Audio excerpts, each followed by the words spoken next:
An anti-gay pastor by the name of Gaylard Williams has been arrested for allegedly grabbing a man's genitals at a park in Indiana. According to reports, a man that was parked at the lake on December 12th said the 59-year-old Williams asked him to roll down his vehicle window, then reached in and squeezed his genitals and offered to perform oral sex.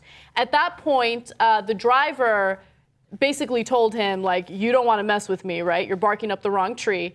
And then he pretends like he's going to grab for a gun. He didn't have a gun, but nonetheless, that scared Gaylard, and he proceeded to run away. But he didn't run away fast enough because the man successfully got his license plate number and reported it to the police immediately. Okay.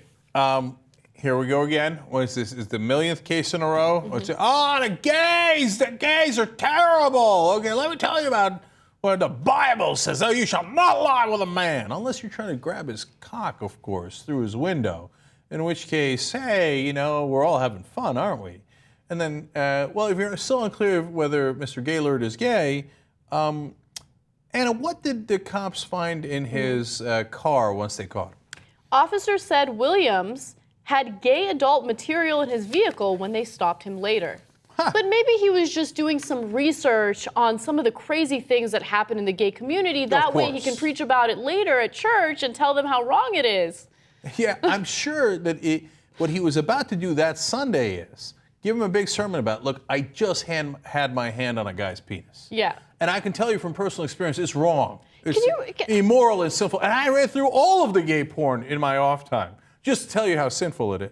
Look, let's say this wasn't even like a gay scandal, right? Let's say it was like a woman. Like, think about how, like, ballsy it is for this guy to tell someone to roll down their window and be like grab their junk. Who does that? Who thinks that that's okay?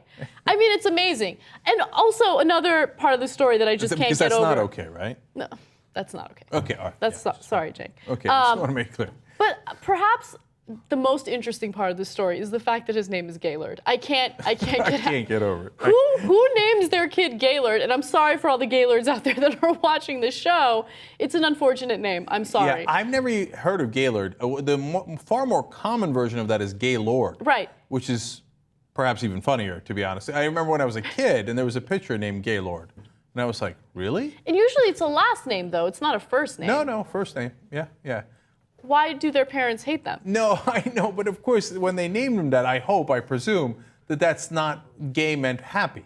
So they're like, he is the Lord of happiness. Okay, and then things took a turn and they're like, what have we done? Okay. Yeah. Now, of course, that has nothing to do with what Mr. Reverend Gaylard wound up becoming and et cetera.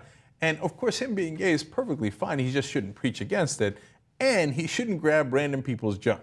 Yeah. Okay? Doesn't matter if you're gay or straight. And is right. And this is not an acceptable pickup line. No, okay.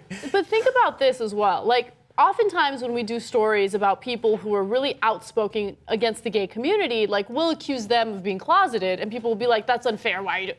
It's because a lot of times that's what happens, right? You do a story on a pastor who's very anti-gay or a politician who's very anti-gay, and then a few years down the line, they get arrested for grabbing a man's genitals in a park in Indiana.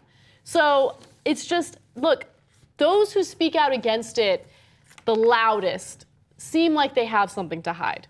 No. That's all I'm gonna say. Like, I don't know, I feel really good about my sexuality. Like, I feel really confident in it, which is why I don't care what anyone is doing in their sex lives. I don't care who you're having sex with. I don't care who you're having sex with. I just care about who I'm having sex with. But look, and Anna makes a really good point here, because imagine if you had to be closeted when you're straight, that maybe you might react this way too. Like you bottle it up, and the minute you see a woman, instead of being like, hey, how you doing, and try to pick her up, you're like, what's it you want? Right? Because it's so repressed, so bottled up, you don't know how to, his natural reaction is, I'm gonna go for the goal right now. Yep. Okay, I'm gonna grab that baton, I'm gonna run, right? So it's not the healthy way of dealing with things if you're actually, honest with yourself as to, who you are. Exactly.